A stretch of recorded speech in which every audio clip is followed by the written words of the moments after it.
जब हजरत मूसा अलैहिस्सलाम बनी इसराइल को समुंदर चीर कर आजाद करवा चुके थे, अल्लाह ने उन्हें कोहे तूर पर बुलाया और 40 रातें रहने का हुक्म दिया। मूसा अलैहिस्सलाम ने अपने भाई हारून अलैहिस्सलाम को कौम का जिम्मेदार बनाया और चले गए। कौम में एक शख्स था जिसे सामरी कहते थे। वो मुनाफिक था और जादू जानता था। दरअसल जब अल्लाह ने समुंदर चीर कर बनी इजराइल को पार करवाया था और फिरौन की फौज डूब रही थी, उसी वक्त अल्लाह ने हजरत जिब्राइल अलैहिस्सलाम को एक खूबसूरत घोड़े पर सवार करके भेजा था ताकि वह कौम की हिफाजत और रहनुमाई करें।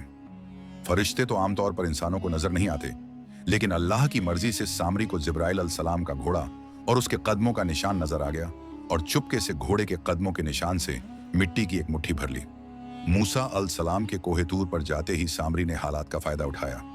उसने लोगों को बहकाया और उनसे अपने तमाम जेवरात जमा करने को कहा और कहा कि मैं तुम्हें नया माबूद दिखाता हूं। लोगों ने मिस्र से लाए हुए अपने सोने के जेवरात उसके हवाले कर दिए।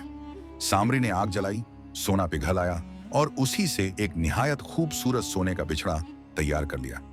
सामरी ने जादू किया और जो मिट्टी जिब्राइल अलैहिस्सलाम के घोड़े के निशाने कदम से उठाई थी, वो उस बिछड़े के ऊपर फूंक दी।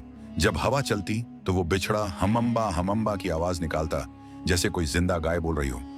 यह मंजर देखकर लोग हैरत और जुनून में मुब्तला हो गए।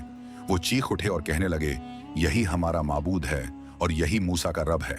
फिर वो बिछड़े के गिर्द नाचने लगे, गाने लगे और उसके नाम पर कुर्बानियां पेश करने लगे। हजरत हारून अलैहिस्सलाम ने उन्हें बार बार समझाया और रोका, लेकिन लोगों ने उनकी बात ना मानी। जब हजरत मूसा अलैहिस्सलाम तख्तियां लेकर वापस आए और यह हौलनाक मंजर देखा तो गुस्से से कांप उठे और हजरत हारून अलैहिस्सलाम के बाल पकड़ लिए और सख्त लहजे में पूछा, तुमने उन्हें रोक क्यों ना लिया? इस पर हारून अलैहिस्सलाम रोते हुए बोले, ए मेरे भाई, अगर मैं ज्यादा सख्ती करता तो यह लोग मुझे मार डालते। फिर हजरत मूसा अलैहिस्सलाम सामरी को गुस्से में कहा, ये तुमने क्या कर डाला? सामरी ने बेशर्मी से जवाब दिया, मैंने जिब्राइल अलैहिस्सलाम के घोड़े के निशाने कदम से मिट्टी ली और उसे बिछड़े में डाल दिया।